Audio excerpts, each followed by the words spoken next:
joined the Christina Pops, his ensemble. He used to be the artistic director here at Christina Cultural Arts Center. That's amazing. Chavis. That's amazing.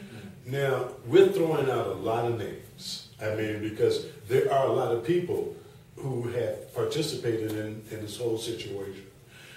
On the night of the tribute, February 28th, can you give us some of the names of the people who will be here and ready to perform?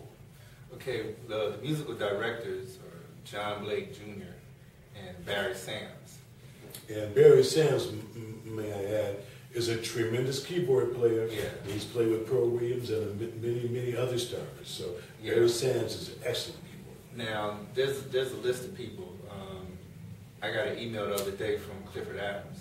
And Clifford Adams is a very well-known, very well-respected, and another humble individual who plays trombone.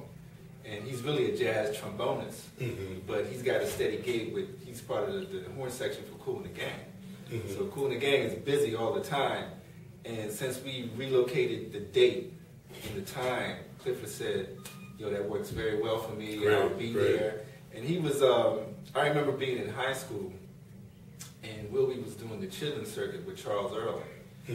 And Clifford was in that band at the time, you know, and I was on the scene as a roadie, you know, whenever I could. And him and Wilby go back that far, you know, to high school days. So when they would play together, they had such an incredible level of familiarity, you know, that they almost would be in sync each time. I mean, you can hear it when they would solo. I mean, when Clifford was solo, it's like Wilby would change up, and there would be so much affinity in the music, you know.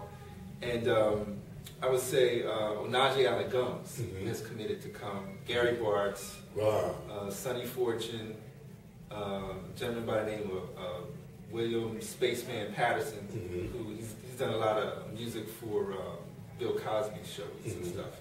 He's committed to coming. Matter of fact, him and Wilby were roommates at Berkeley. Yeah, up in Boston. And I don't know, there's still a lot more. I mean, we got Alfie Moss and Dexter and Gerald Chavis will be here. You know, it's a lot of people. That's tremendous. Everyone's going to come and show their love and respect for and have a good time too. You know, that's the big part. You know, to do what we didn't get a chance to do. There you go. We get a chance to do it now. So So once again, the date is going to be February 28th. Sunday, February 28th, 3 p.m. There is a ticket of $20. That helps to defray the expenses of refreshments, catering, printing, but also we're establishing a fund. So we don't want to have a one-time event. We want to be able to have an annual celebration in honor of Wilby Jr. and his dad. I mean, we can't leave his dad out. You know, his dad, he said, Ray, I said, just some talented kids, Wilby. He said, I made sure that each one of them knew how to do something. I said, here, you take these sticks, you take these paintbrushes, you take this, what did you play, trumpet? Yeah. He was really trying to have a band. I played trumpet for 8 years. Right. And I remember when I laid the trumpet down, you know, and my dad was just so mad at me about that, you know, because they didn't understand the visual art side, you know, and for me, I still think of myself as a musician because I'm doing it in a visual way. You know, I'm handling colors and shapes, you know, and doing it that way. So, I mean, when I put the trumpet down, I remember my dad was like, I mean, that whole week was just so frustrating. I could walk past and he would look at me and he was like, to draw, and, you know, I was like, oh, you know, but then, you know, when the art started just blossoming, you know, I remember I did a painting of my dad, and my dad. That's a good start. Yeah, but it wasn't just a portrait. Or of just his likeness. You know, when I did that, I wanted to try to cover some of the past and the present, and then intimate the future. You know, so when I did it, and I gave it to him on the sly. I gave it to him on Mother's Day, so he didn't see it coming. and it was framed and everything. And I dropped it on him. You know, my dad had like the gift of gab. He had jokes for everything, and you know, so you gotta be careful, you know. So I was like, I said, Dad, this is for you, you know. And he unwrapped it, and for like 5 minutes, he was speechless. Whoa. He had nothing. He was just ghost in his face and everything. He was like, yeah. And then, you know, as time went on, the piece would show up on cable access TV with my dad, and he would talk about the piece and all. And then it ended up on a T-shirt. I was like, wow, none of my other pieces ended up like that, you know. And then I remember he actually got to live with it for 8 years. So for me, it was a joy, and I was really so happy that I did that piece. Of course. You know, but granted, I mean, later on he did come out with some jokes, because like the helmet that I had him wear in the painting, I have it on fire. Okay, and he was telling his friends, "Yeah, man, I think Tony thinks I'm a hothead or something." But then his friends, some of his associates said, "No, it's like fire is like passion. Yeah.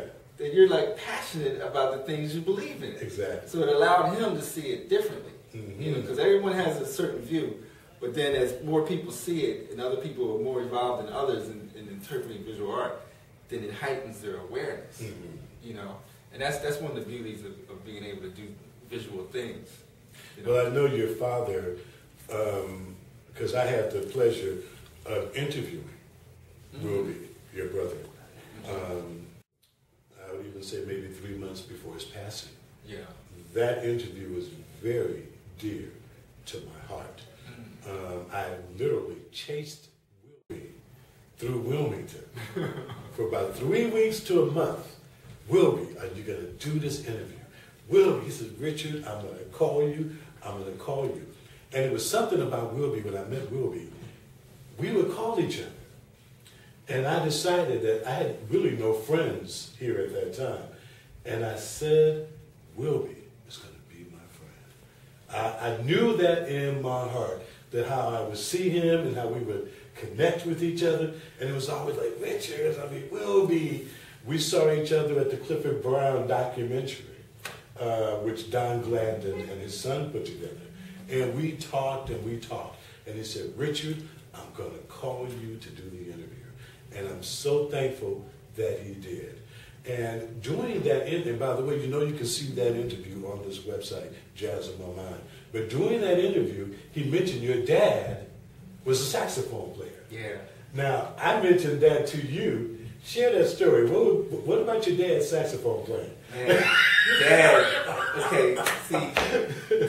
Dad had a dream that he wanted to be a musician. Right. Because he listened to Charlie Park, he listened to all these people, Jack McLean, everybody. So, I mean, we're growing up, and like, you know, every Sunday, you know, would be his day to play jazz in the house, you know. Yeah. And, you know, you could hear Dad in the basement playing like some Charlie Parker, right? You know, and you know, maybe like a bar that'd be solid, right? You know, but then you hear the squeaking of the reed and everything, you know. Then he'd be like, oh, hold up, let me go back to that, okay? And he would be practicing, right? You know, so I mean, he never really got to fully blow that out. But he certainly knew music, and he had a passion for excellence, and he would get frustrated with people that had natural talent, but that they didn't work to advance and to just pursue the journey of really studying and grounding yourself. But we must talk about Sister Betty Fletcher. Oh, yes. We have to talk about Mother wonderful Earth. Lady that I have patient, loving, kind, generous. She has a good sense of humor too. She was never absent from anything that her children were doing. Always there. And when Ruby was saying, these musicians are gonna make me bring my horn out. I said, Miss Betty, does he really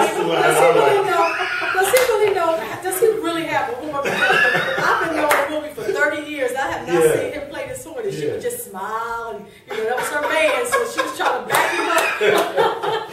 But their mother is wonderful. Yes, she really is. She's quiet. She has a quiet strength. That's a strong woman. Well, she has endured. And we continue to pray for strength for her. and the entire Fletcher family, because a loss can never be recounted, but you can move forward with God's blessing.